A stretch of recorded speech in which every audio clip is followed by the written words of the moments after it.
오른손을 들고 선서문을 낭독해 주시고 선서가 끝나면 서명 날인한 선서문을 위원장에게 직접 제출해 주시기 바랍니다.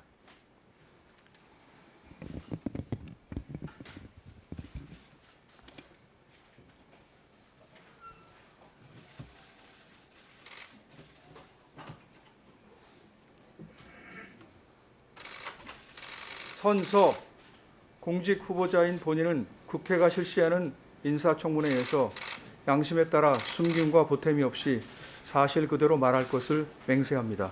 2021년 1월 19일 공직 후보자 김진욱.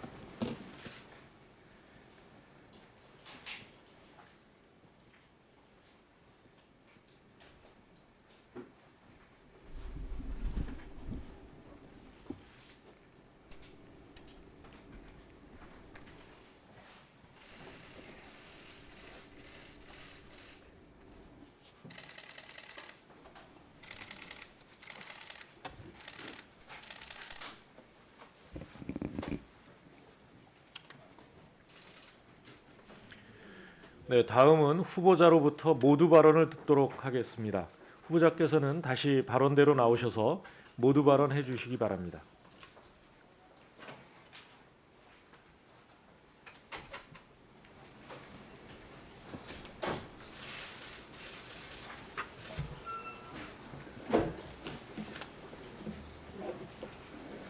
존경하는 윤호중 법제사법위원회 위원장님, 법사위원님, 그리고 국민 여러분, 의정활동으로 바쁘신 가운데 이번 청문회가 열릴 수 있도록 애써주신 위원님들께 진심으로 감사의 말씀을 드립니다. 아울러 여전히 코로나 환경으로 인해서 고통과 불편을 겪고 계신 국민 여러분께 심심한 위로의 말씀을 드립니다. 저는 오늘 초대 공수처장 후보자로서 국민의 대표자인 위원님들께 인사 검증을 받기 위해 이 자리에 섰습니다. 국민 여러분들께서 그동안 보여주신 고위공직자 부패 척결과 권력기관 개혁에 대한 열망을 잘 알고 있기 때문에 참으로 무거운 책임감을 느낍니다. 저는 이 막중한 자리를 앞두고 국민의 대표이신 위원님들의 질문에 성심성의껏 답변 드리고자 합니다. 저는 본래 인문학도였습니다. 그러다가 1987년 대학 4학년 때 우연히 들은 헌법 강의를 계기로 법대 대학원에 진학을 하였고, 대학원 재학 중에 1989년 제31회 사법시험에 합격하여 사법연수원을 21기로 수료하였습니다. 그 뒤 공군법무관으로 복무를 마치고 판사로 임명되어 3년간 서울에서 다양한 민형사 사건을 처리한 후에 평소 제가 가지고 있던 법조 일원화의 소신, 그리고 젊은 나이에 좀 더 능동적이고 적극적인 일을 하고 싶다는 결심에 따라서 변호사의 길을 가게 되었습니다. 변호사로 일하면서 1999년 국내 최초의 특검인 조폐공사 파업유도 사건 특검팀에서 특별수사관으로 참여하여 특수사건 수사를 처음부터 끝까지 경험해보는 기회도 가졌습니다. 제가 변호사 생활 동안에 헌법사건도 다수 다루었는데 위헌 결정도 받아보면서 헌법사건에 흥미를 느낀 것이 계기가 되어 2009년 11월 헌법재판소 연구관에 지원했고, 지난 11년 동안 헌법을 폭넓게 공부했다고 생각하고 있습니다. 존경하는 위원장님, 그리고 위원님, 공수처는 우리 대한민국의 건국 이래 지난 수십 년 동안 검찰이 수사권과 기소권을 독점해온 체제를 허물고 형사사법 시스템의 일대 전환을 가져오는 헌정사적인 사건입니다. 초대 공수처장은 이러한 공수처가 국민의 신뢰를 받고 헌정 질서에 단단히 뿌리를 내려 잘 정착할 수 있도록 초석을 놓는 중요한 자리라고 생각합니다. 제가 이번 인사청문회를 통과하고 공수처장이 된다면 공수처가 국민의 신뢰를 받는 선진수사기구로 자리매김할 수 있도록 최선을 다하겠습니다. 먼저 정치적인 중립성과 독립성을 철저히 지키고 고위공직자 비리를 성역 없이 수사하겠습니다. 흔들리지 않고 좌고우면하지 않고 주권자인 국민만 바라보겠습니다. 아울러 고위공직자 범죄는 대상을 막론하고 법과 원칙에 따라 엄정하고 공정하게 수사하겠습니다.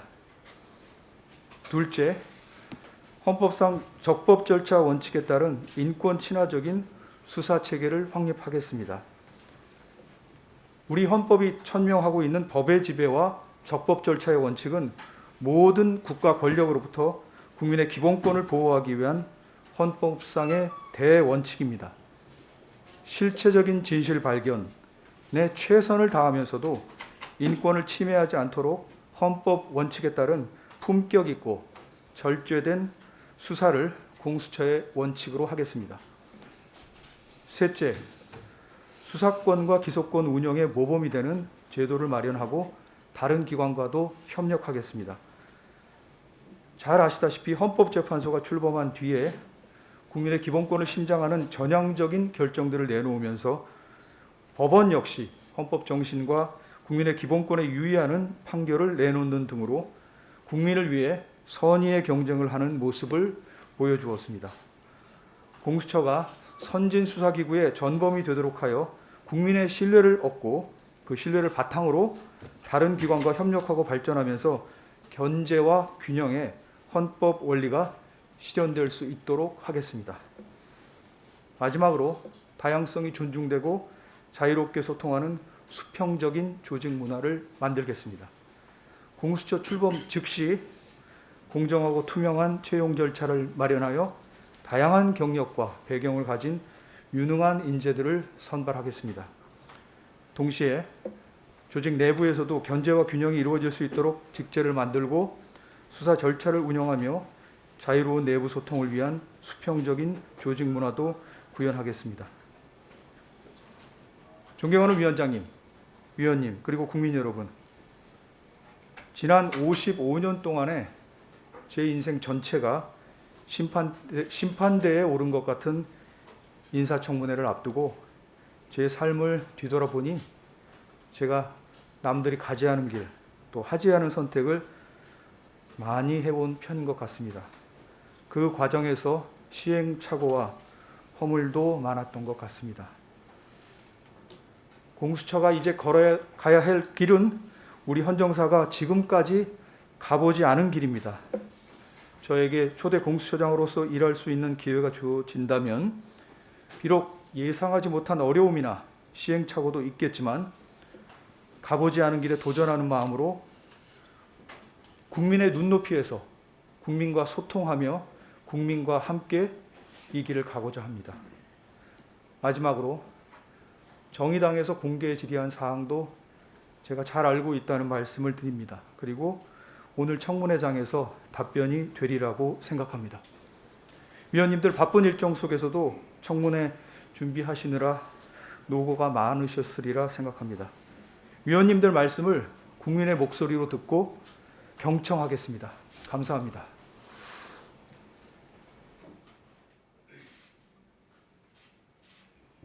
네, 수고하셨습니다.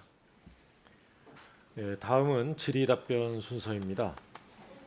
네, 전주현 의원님, 자료 제출 관련 발언해 주십시오. 국민의힘 전주회 의원입니다. 공수처는 세계에 유례가 없고 헌법에도 없는 권력 기관이라는 점에서 이 자리는 좋은 의미든 나쁜 의미든 역사에 남는 순간이 될 것입니다. 그렇기 때문에 초대 공수처장 후보자에 대한 자질검증 굉장히 중요합니다. 저는 작년 1년간 4차례의 청문회를 거쳤습니다. 대법관 청문회, 그리고 중앙선관위 선관위원 청문회, 여가부 장관 청문회. 그리고 이제 이번 그 공수처장 그 청문회를 준비하면서 이렇게 무성의한 그 질의 답변 그리고 자료 제출을 하는 것은 처음 봤습니다. 굉장히 실망스러웠다는 점 먼저 말씀드리겠습니다. 공수처 설립 준비단의 자문위원회 회의록, 김앤장 변호사 시절의 수임 사건 현황, 설립 준비단 직원 현황, 헌법재판소 연구관 시절 작성한 헌법재판 결정내 목록, 후보자의 서울대학교 대학원 박사과정 출결 기록 등 인사청문회 과정에서 국민들이 궁금해할 후보자의 자질 및 도덕성, 공수처 설립 과정의 투명성 등을 확인하기 위해서 기본적인 자료를 요청했음에도 불구하고 아직까지 제출이 되지 않고 있습니다. 미제출 사유를 보면 공공기관의 정보에 관한 법률, 개인정보보호법, 심지어 변호사법 등을 제시하면서 거부를 했고, 헌법재판소 시절 작성한 자료는 후보자의 능력을 검증하는 자료임에도 불구하고 헌법재판의 독립성과 공정성 저해 우려를 들어서 아예 제출을 거부하고 있습니다. 이와 같이 공직 후보자의 역량과 도덕성을 철저히 검증해야 할 인사청문회가 현 정부 들어서 통과 의례 정도로 치부되는 것이 아닌가 하는 심한 유감을 이제 표명하면서 오늘 역사적인 자리인 만큼 실효성 있는 청문회가 될 수 있도록 오전 질의 마치기 전에 본 의원이 언급했던 자료를 제출해 주시기를 요청드립니다. 이상입니다. 네, 잠깐만 윤한홍 의원님 먼저 발언 신청이 있어서요. 네. 그 다음에 드리겠습니다. 네, 그 자료 관련해서 우리 후보자께 다시 한번 좀 촉구를 드리겠습니다. 그 인사청문 자료를 보면은 우리 후보자가 보유하고 있는 주식이 13개나 됩니다. 그죠? 그래서 제가 이제 이 13개 주식을 보게 되면은 이제 뭐 코로나와 관련된 주식들도 상당수가 있고 또 기업 대표하고 친분으로 저가에 취득했다는 그런 의혹도 일부 제기되고 있기 때문에 이런 주식에 대한 최근 일부 연도의 거래 내역을 한번 제출해 달라 제가 그랬습니다. 그게 또 그런 이유를 내가 이야기했던 거는 공직자가 사실상 이 13개나 되는 주식을 보유하고 관리하는 게 이게 과연 업무를 하고 있는 중에 가능한가? 예? 그래서 제가 거래 내역을 한번 제출해 달라 했는데 뭐 개인 정보다 해서 제출 안 하고 있어요. 예? 그 다음에 또 두 번째는 우리 후보자가 아들이 두 분이죠. 네. 그 두 사람 아들에 대한 학적 변동, 어느 학교를 다니고 또 어떻게 입학했고 졸업했는지를 자료를 달라 하면서 몇 가지 자료를 요구했는데 그것도 사생활이다 해서 제출하지 않고 있는 거예요. 저는 사실 인사청문회 하면서 어떻게 이런 자료까지도 제출하지 않느냐. 응? 직계 비서기자는 지금 같이 살고 있는 아들 아닌가요? 네, 맞습니다. 지금 같이 살고 있는 아들에 대한 학적 변동도 자료를 개인정보다 사생활이다 그러면서 제출하지 않아요. 근데 우리 국민들은 우리 고위공직자 자녀들에 대해서 정말 탈법이나 편법 없이 공정하게 학교를 잘 마치고 학교 진학을 잘했는지 굉장히 궁금해하거든요. 근데 그런 자료를 여기서 인사청문회에서도 자료를 제출하지 않는다면 어떻게 우리 후보자가 나중에 처장이 되고 나서 공정하고 정의롭게 일을 수행한다고 우리가 볼 수 있겠습니까? 그러다가 주식 같은 경우도 마찬가지예요. 이 재산 검증 속에서 상당한 큰 금액을 가지고 있고 또 공직자로서 예외적으로 드물게 13개나 되는 많은 종목을 갖고 있습니다. 어떻게 그 자료를 제출하지 않아요? 오늘 중에라도 제출하시겠습니까? 예. 예? 그렇게 하겠습니다. 그러면 네, 말씀하신 대로. 최대한 빠른 시간 중에 네. 오늘 인사청문회 끝나기 전까지 제출해 주시기 바랍니다. 네, 제출하겠습니다. 예, 이상입니다. 네, 송기현 의원님 말씀해 주십시오. 네, 저희들이 인사청문회 할 때마다 자료 제출과 관련해서 여러 의원님들이 말씀하시는데 일단 인사청문회법을 보면은 그 위원회의 경우는 자료 제출을 국가기관, 지방자치단체, 기타 기관에 대해 요구할 수가 있고 후보자 개인에 대해 직접 요구할 수는 없게 되어 있습니다. 후보자 개인은 인사청문 관련돼서 제출해야 되는 서류에 관해서 목록이 되어 있기 때문에 관련된 자료를 제출하시면 되고 방금 또 야당 의원님 말씀하신 것처럼 개인의 재산에 관해서는 제출할 수 있게 되어 있기 때문에 재산에 관해서 제출 요구한다고 하면 제출에 필요한 그런 자료의 보완을 요구하는 차원에서 충분히 가능하다고 생각하지만 그밖에 다른 기관에 있는 다른 국가기관이나 기관에 뭐 아닌 다른 단체에 있는 자료에 대해서 직접 후보자한테 그것을 요청하는 것은 법에는 규정되어 있지 않고 적절하지 않다고 생각이 됩니다. 다만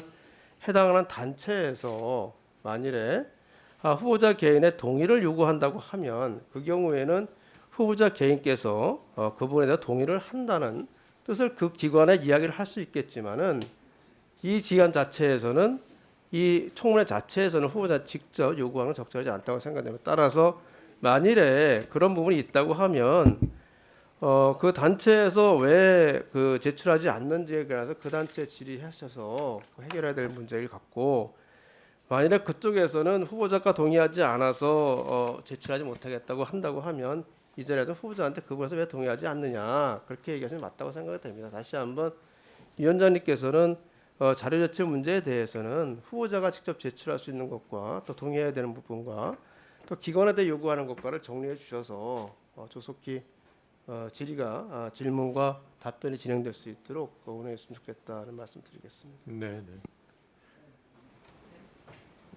뭐 자료 제출 요구십니까?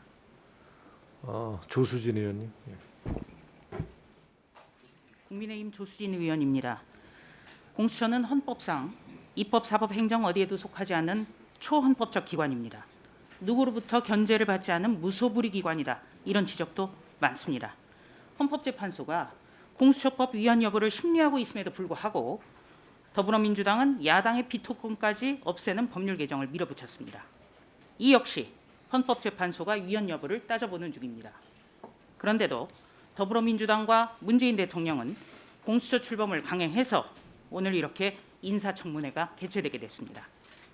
제1야당의 의견을 이렇게까지 무시하고 짓밟으면서 이렇게 하는 정권이 과거에 있었는지 정말 참담합니다. 오늘 이 자리에 계신 여당 의원님들 자료 그리고 제출 초대 공수처장이 자료 되기 위해 제출 요구 출석한 발언입니까? 후보자도 이 점을 깊이 유념해 조수진 주시기 의원. 바랍니다. 네, 자료 제출 요구하는 후보자가 겁니까? 보유하고 있는 주식과 관련해서 자료 제출을 요청드리겠습니다. 후보자는 헌법재판소 공무원으로 재직하면서 주식 거래를 했다는 의혹이 있습니다. 만약 근무 시간에 거래가 이루어졌다면 좀 경청해 주시죠. 여당 의원님들. 네, 근무 시간에 주식 거래했다면 이것은 근무 태반 그리고 직무 유기에 해당할 수 있습니다. 그래서 본 의원이라든지 우리 야당에서는 이 부분에 대해서 자료 제출을 요구했던 것입니다. 주식을 거래한 시간에 대해서 후보자는 정확한 기억이 없다고 답변을 하고 있습니다. 그렇죠.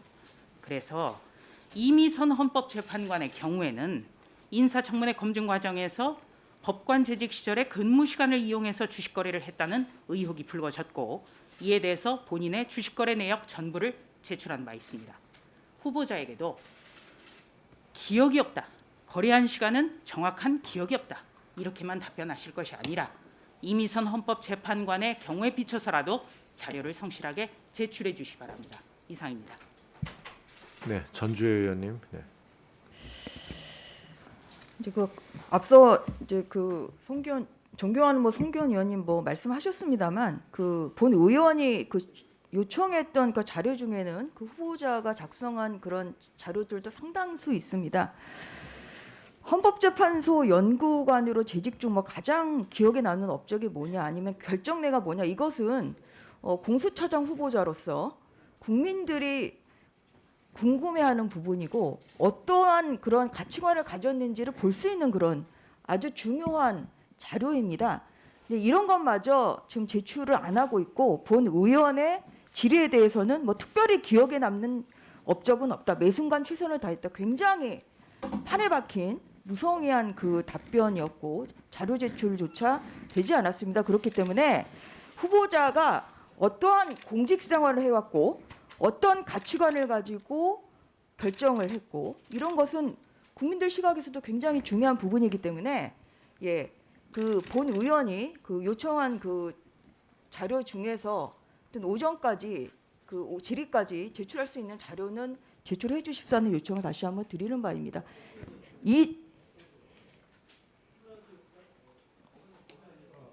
본인이 또 제출할 수도 본인이 제출할 수도 있는 것이죠. 제가 지금 발언 중이고요. 예, 끝나고 그것은 발언해 주십시오. 그래서 이런 부분에 있어서 제출할 수 있는 그 자료, 그리고 또 뭐 헌재에서도 제출할 수 있는 자료, 뭐 이렇게 여러 기관으로도 물론 자료 제출 요청을 하겠습니다만, 본인이 협조할 수 있는 자료는 최대한 제출을 해서 국민들의 눈높이에 맞는 청문회가 될 수 있도록 그렇게 협조해 주시기를 다시 한번 요청드리는 것입니다. 위원장님, 이 부분에 대해서 답변 말씀드리겠습니다. 아, 네네. 예, 후보자님 예, 말씀하십시오. 제가 이제 헌법재판소 연구관으로서 관여한 사건의 예를 들어서 연구 보고서, 그러니까 지금 이제 가장 기억에 남는 사건이 무엇인지 이렇게 말씀하시면 제가 이제 구체적인 사건을 제가 쓰면 이제 그 사건 연구 보고서를 달라고 하실 거고요. 지금 헌법재판소에서는 그 헌법재판소의 그 중립성, 독립성 때문에 자료를 제공할 수 없다는 입장이고요. 저희 연구관 입장에서는 이게 대외비기 때문에 유출을 할 수가 없습니다. 규정상으로 이게 막아져 있습니다. 연구보고서 대외 유출은 뭐 그게 프린트한 것이든 온라인상의 것이든 대외 유출이 절대 금지되어 있기 때문에요. 그거를 제출할 수가 없는 법령상 그런 입장이라서 양해를 해주시기를 부탁드립니다. 결정례도 저희가 어느 연구관이 어느 사건의 결정에 관여했는지 자체가 저희가 대외비입니다, 사실은요. 그래서 네, 그거를 네. 밝히기가 좀 곤란하다는 말씀을 드리겠습니다. 예.